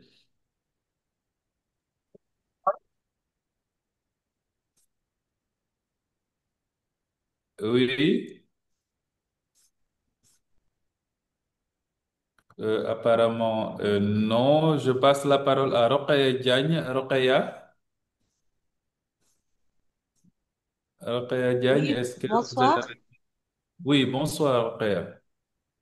Mustafa, merci beaucoup. Merci également J'en à prie. Monsieur Jean-Claude.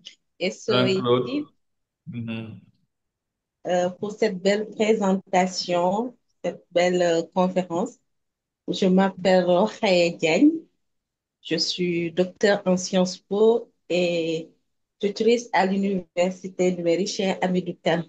Donc, je profite de l'occasion pour remercier mon collègue, Monsieur Dienne, qui apparemment ne sait pas que manger, hein. Alors, moi, j'ai deux questions. D'abord, moi, j'ai remarqué un retour de Gbagbo sur la scène médiatique, je peux dire, pour ne pas dire la scène publique. La dernière fois, j'ai suivi, je ne sais pas si c'est l'émission intéressante ou bien c'était une vieille émission, une émission qu'il a, qu'il a fait avec l'ancien journaliste de la RFI. Son nom m'a un peu échappé là. Donc, de plus en plus, on le voit, il prend la parole. Et du coup, j'aimerais savoir quel est l'impact de son retour sur ces élections d'octobre-là. Tout à fait. Ça, c'est ma première question. Et ma Mhm. dernière, c'est par rapport au RHDP.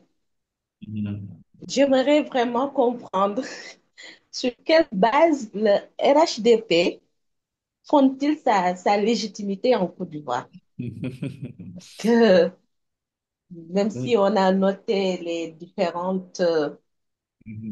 coups d'État avec Gué et autres, mais c'est le RHDP qui est le principal parti en Côte d'Ivoire, on peut dire. Donc, sur quoi ce parti se fonde-t-il pour asseoir cette légitimité? Merci beaucoup. Merci. Je pense, Rokhaya, c'est deux pertinentes questions autour du retour de Gbagbo et ses implications au niveau du jeu politique ivoirien. Une pertinente question. Et une deuxième, je pense, qui re-questionne un peu nos catégories analytiques en sciences politiques, hein, parce que nous savons sur quoi on fonde parfois nos explications autour de la légitimité. Et oui, Rokhaya est justement curieuse de savoir sur quoi aujourd'hui se fonde la légitimité du point de vue factuel, hein, du RHDP, de la coalition au pouvoir. Donc, merci Rokhaya pour ces deux questions-là. Alors, Alassane Faye, est-ce qu'Alassane est avec nous? Oui, bonsoir, Monsieur Diène. Oui, bonsoir. Bonsoir, Jean-Claude. Merci aussi pour vos brillantes interventions.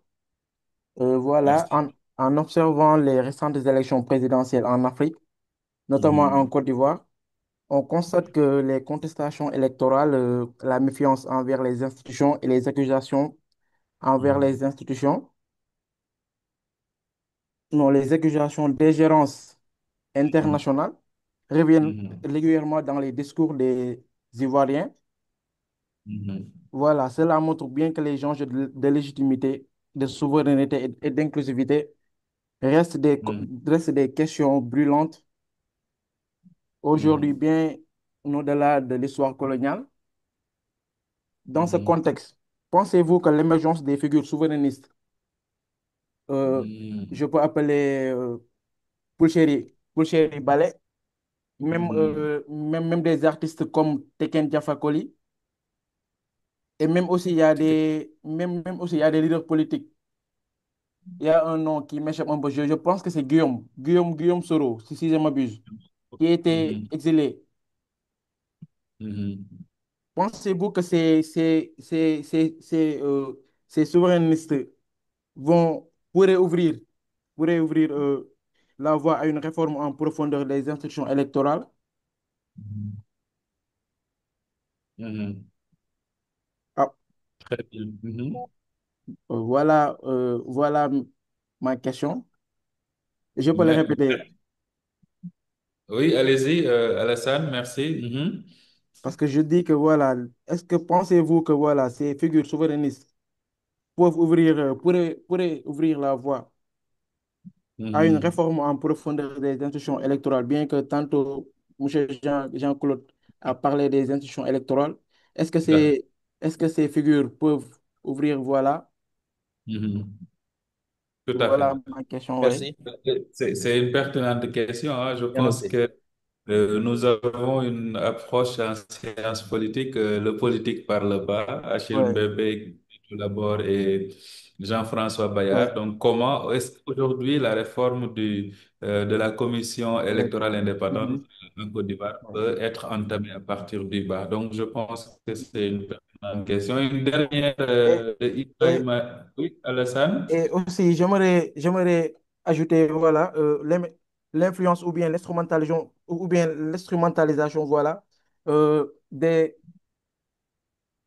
des Blancs, si je peux le dire ainsi, parce qu'on note bien vrai qu'en 2010, de même en 2020, souvent voilà, les Ivoiriens le disent, l'ingérence internationale et tout ça.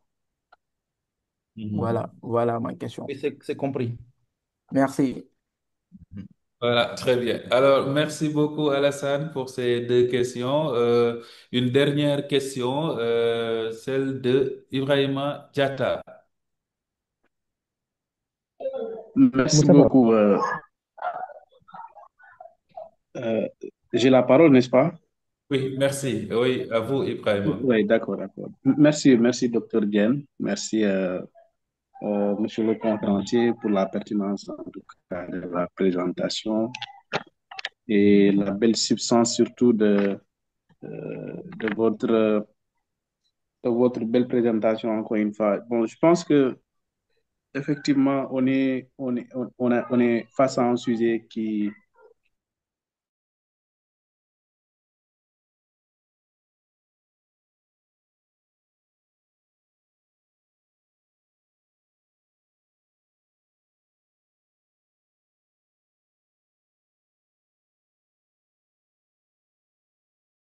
corrobore cela. Il a évoqué un peu le cas de Robert Gay, de Laurent Gbagbo, Alassane Ouattara, entre autres. Alors,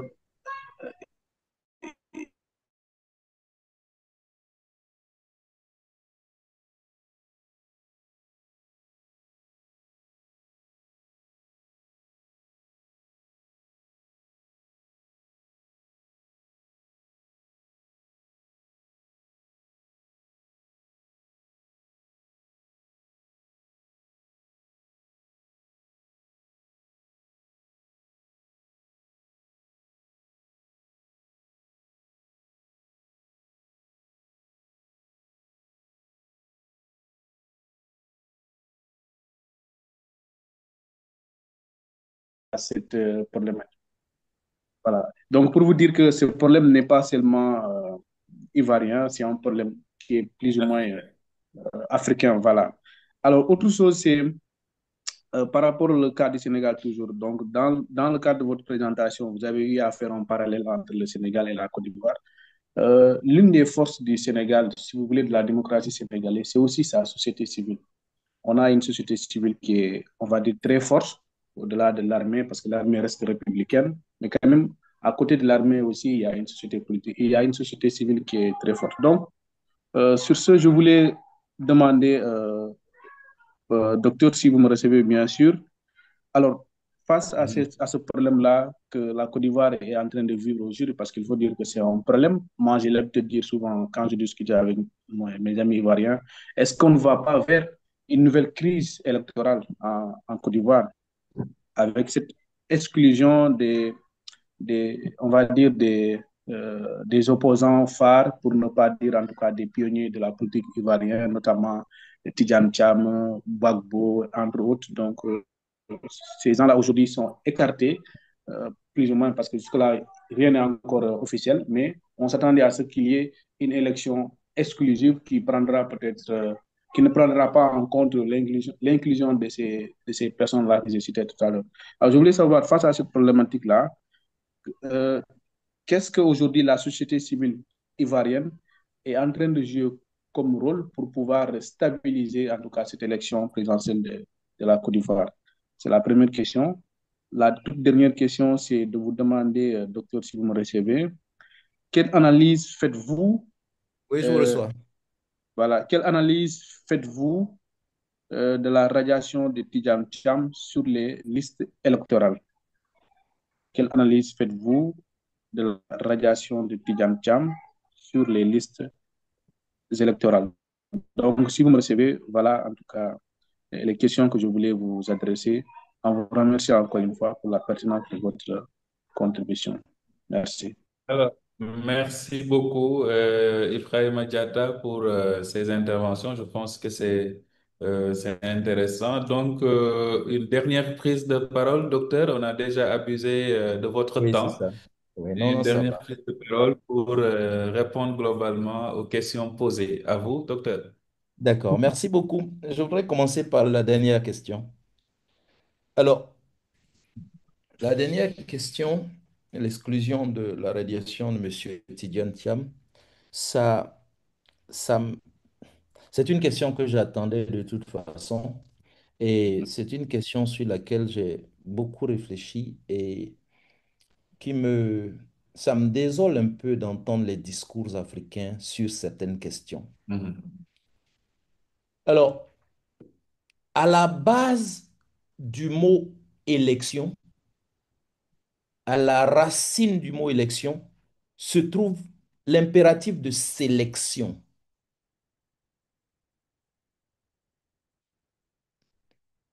Élire, c'est choisir. on choisit parmi un certain nombre de possibilités. Docteur Diène, je ne vous vois pas, je ne sais pas si vous êtes encore connecté. Donc, si Elie s'est choisi pour aller à une élection, les candidats doivent remplir des conditions d'éligibilité. Si un candidat ne remplit pas une des conditions d'éligibilité, c'est son problème. Ça ne peut pas être le problème de la nation. La seule question qui se pose, c'est est-ce que le juge qui a pris cette décision l'a prise dans le respect des principes de droit? Malheureusement, chez nous, au nom de l'élection inclusive, on dit, bon, tous ceux qui veulent compétir n'ont qu'à être autorisés à compétir. Mais ça, ce serait une violation grave de nos lois, de nos textes constitutionnels et notamment du texte de la loi électorale. Donc, il faut qu'on puisse distinguer, il faut qu'on puisse réfléchir de manière critique.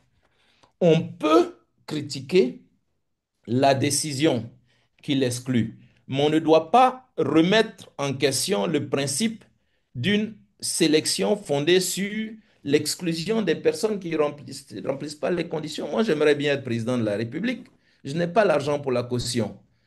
Ce n'est pas le fait que je dise que je veux être candidat qui automatiquement impose au système de me prendre, de me donner le droit de compétir. Et ça, on entend ça jusque dans les couloirs des assemblées de l'Union européenne.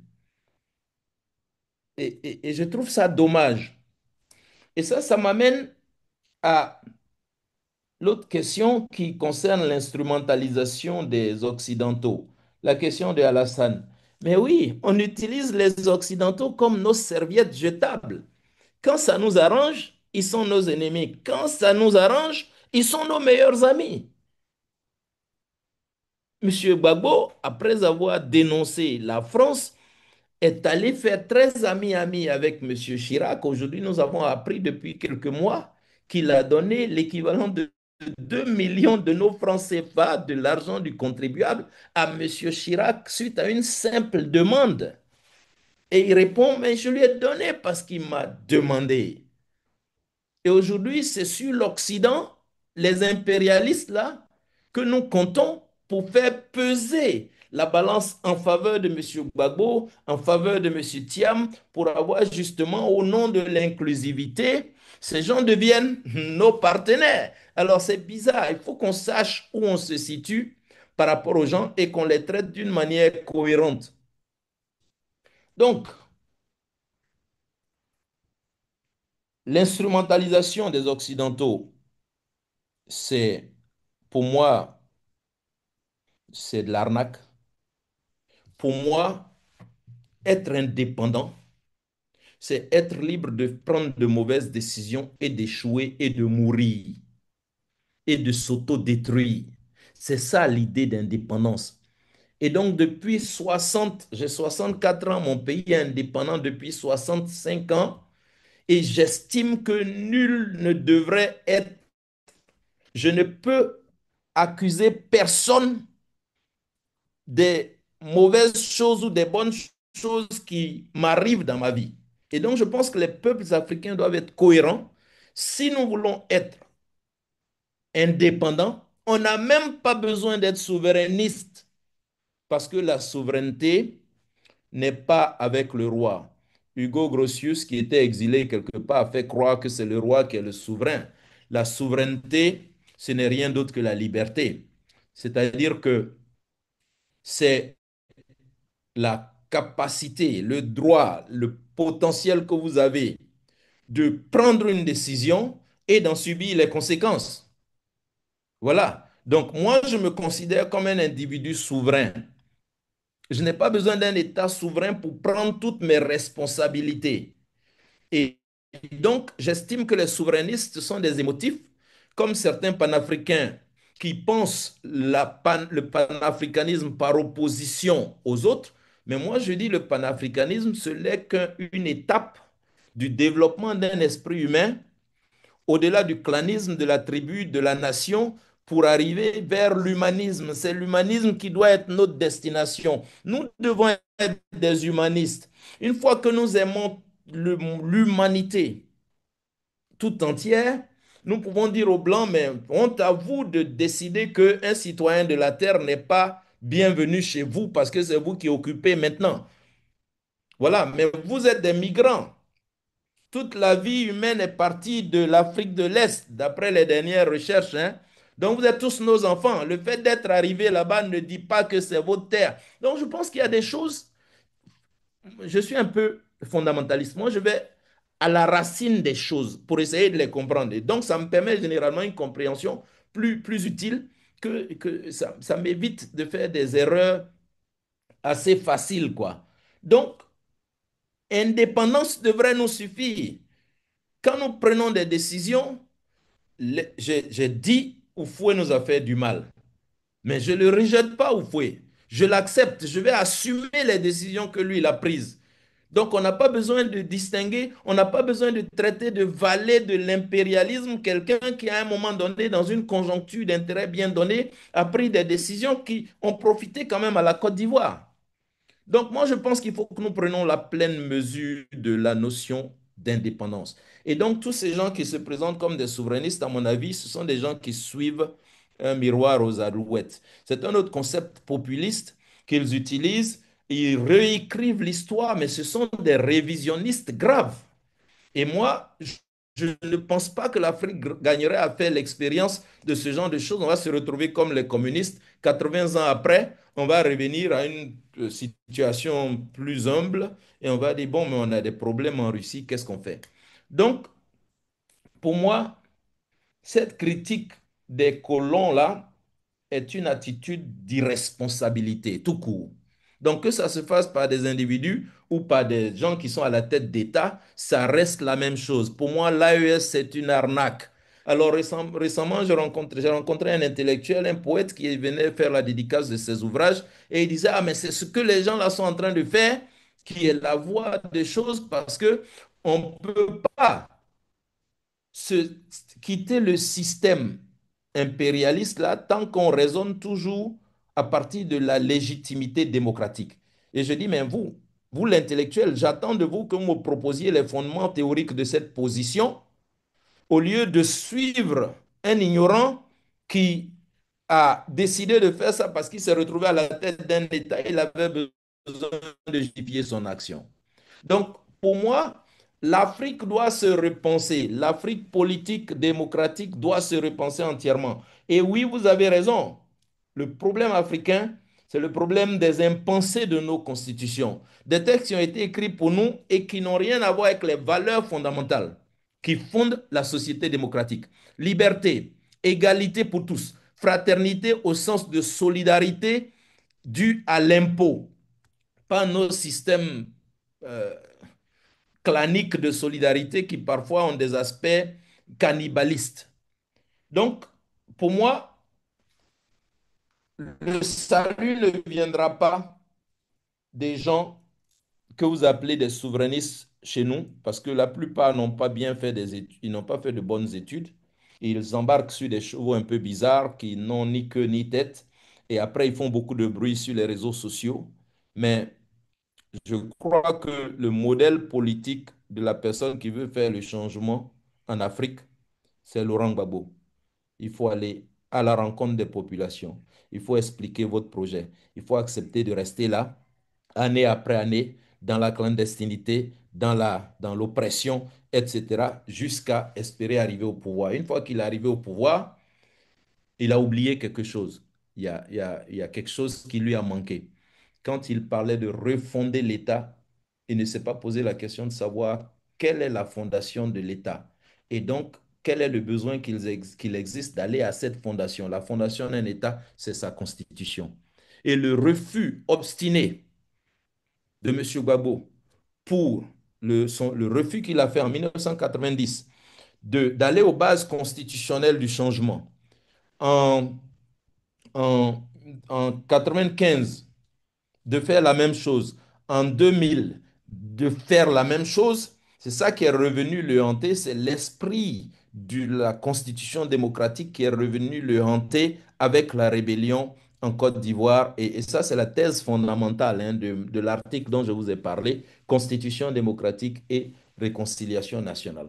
Et donc, tout leader des masses africaines qui entend fonder un ordre social en faisant l'économie des exercices constitutionnels va avoir un problème personnel et un problème politique dans son avenir. Euh, donc, vous voyez qu'il ne s'agit pas de réformer la CEI. Et ça nous amène à la première question, à la question de l'armée. À la question de l'armée, la question de... Je n'ai pas noté le nom de la personne qui a posé cette question.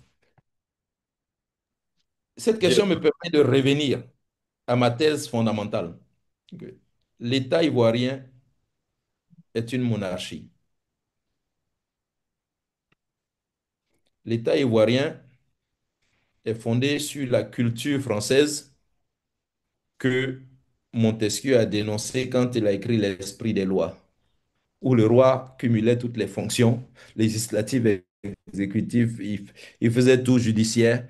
Et Montesquieu a dit, mais regardons nos voisins, eux, ils font pas ça. Le roi règne, mais il ne gouverne pas. Et ce, depuis 1215. Et nous, on est en 1700 et quelques, on n'a pas encore fait ça. Qu'est-ce qu'on fait? On n'a qu'à aller à l'esprit des lois. On n'a qu'à penser une société dans laquelle les trois pouvoirs du roi sont divisés et accordés à des entités relativement autonomes qui peuvent les exercer en étant jaloux de ces pouvoirs-là, de leur indépendance. Mais dans l'État royaliste monarchique ivoirien, la séparation des pouvoirs ne peut pas fonctionner. La société civile ne peut pas fonctionner indépendamment. Le RHDP fonde sa légitimité sur le ruissellement des bontés publiques que le président peut dispenser à des intermédiaires représentant différents segments de la société. Il faut comprendre qu'en Côte d'Ivoire, quand le Premier ministre va dans une manifestation,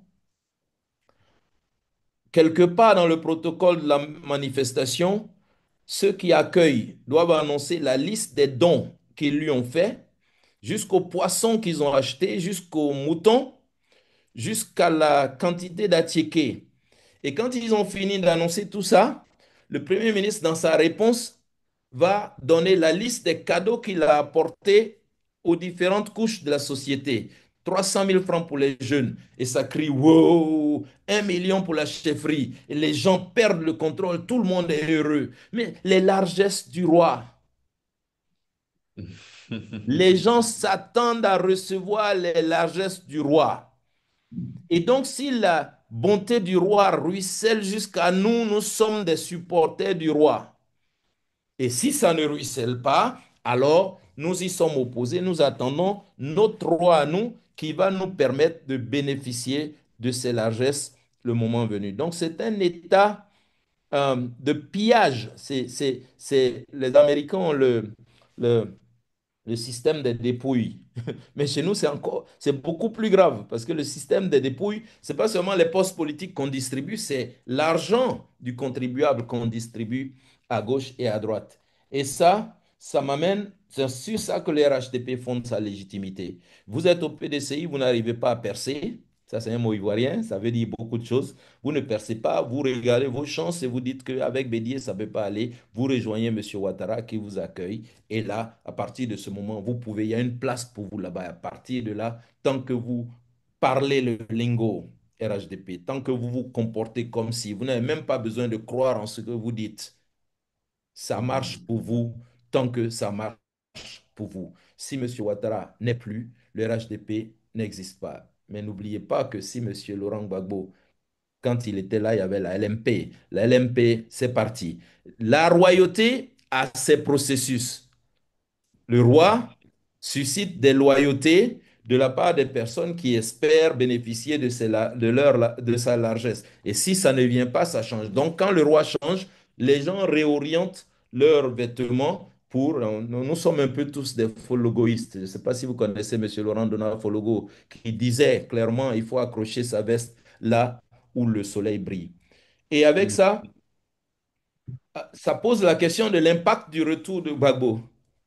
Bon, dans le système que j'ai décrit là, comme il n'est pas roi, son retour ne va pas avoir l'impact qu'on aurait pu penser, l'impact que ses ennemis redoutaient, du Mhm. fait justement de cette culture des prébendes, de cette culture de...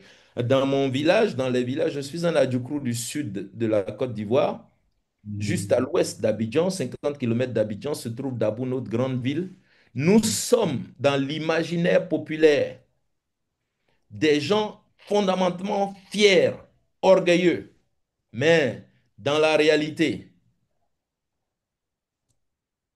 nos villageois, nos populations rurales ont été sensibilisés à l'idée générale maintenant, la plus populaire, que la politique, c'est l'art de manger à tour de rôle.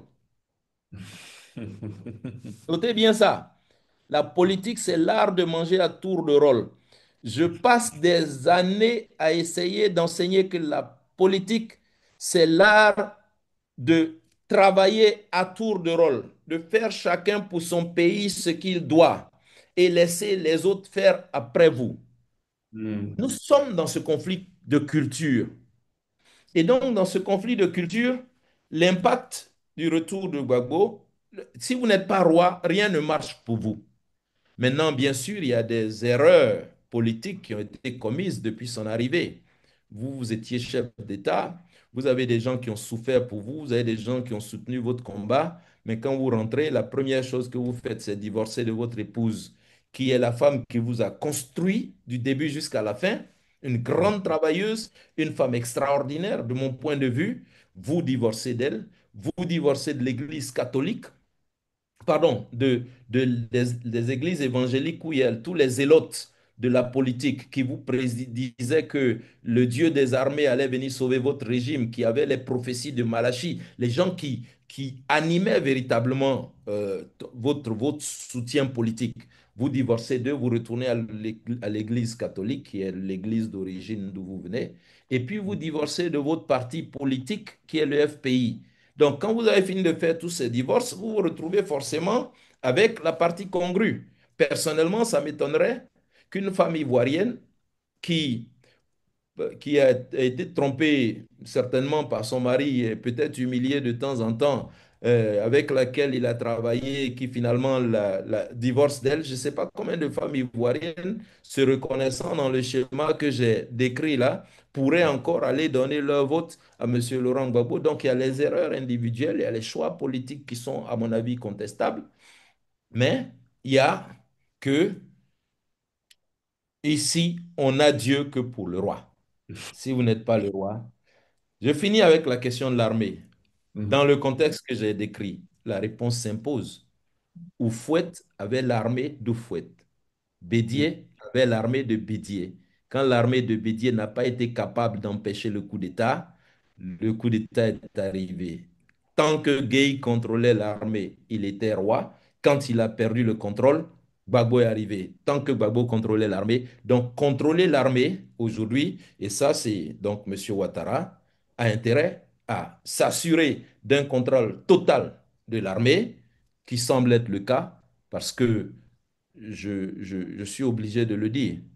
Un de mes cousins est maintenant à la retraite, il était militaire, il est tireur d'élite dans l'armée. Et lors d'une discussion au village, il me disait, avant Ouattara, on ne pouvait pas changer ma tenue pendant 6 ou 7 ans. Depuis que Ouattara est là, dans le peu de temps que j'ai fait, j'ai changé 4 fois de tenue. Et on m'a accordé un diplôme de meilleur soldat, enfin sharpshooter de la zone. Donc, l'armée, un bon roi, c'est le roi qui est aux petits soins de son armée. Et donc, le destin de chaque roi de Côte d'Ivoire va dépendre de sa capacité à mettre son armée aux petits soins, voilà, pour éviter toute forme de surprise. En fait, je me souviens, quand j'étais petit, j'avais un oncle qui était policier.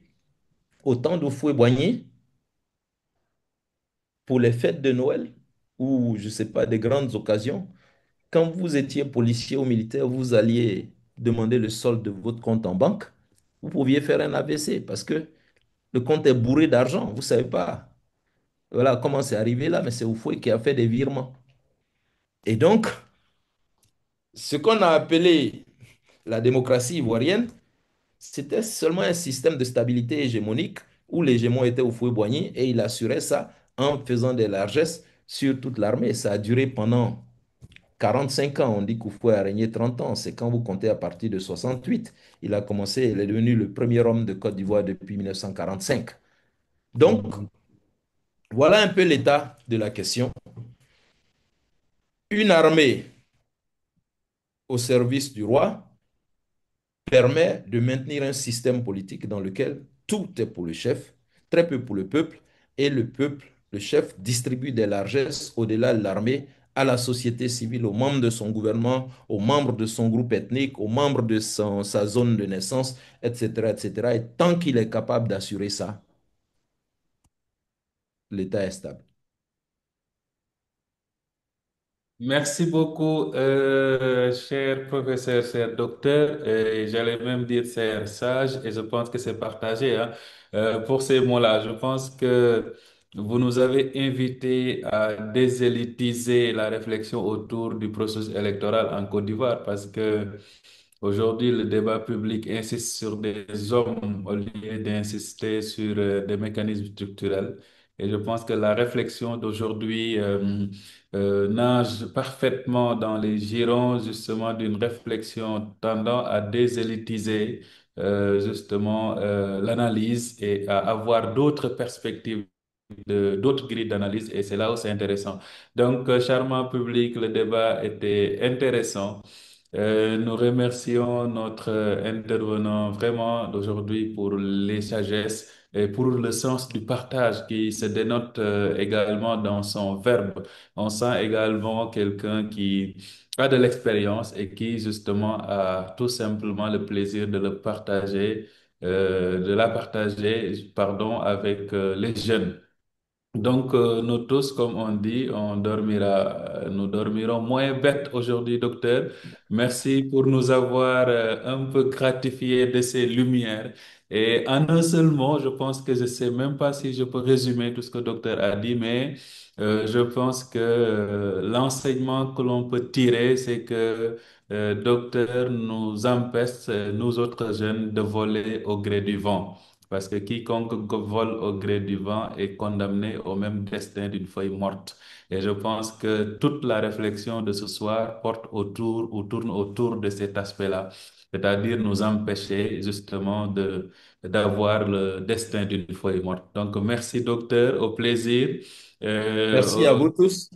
je m'offrirai le plaisir de vous contacter et l'échange continue. Donc, je remets la parole à nos chers organisateurs.